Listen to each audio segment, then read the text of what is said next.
doors to the kitchen. Up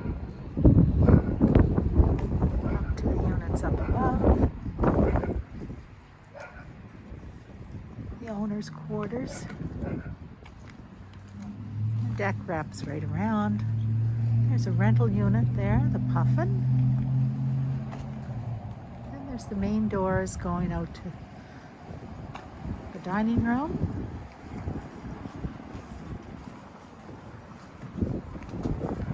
Nice big deck.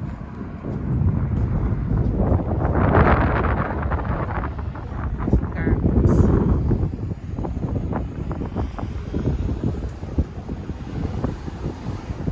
Goes into the dining room.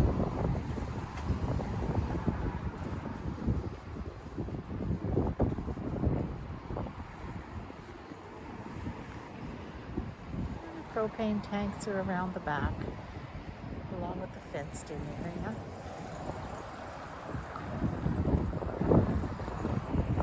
Nice siding on the I building. was just thinking that. I believe it's a cement siding, is it?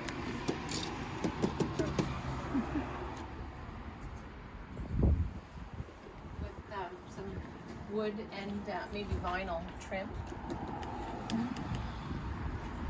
Very nicely done.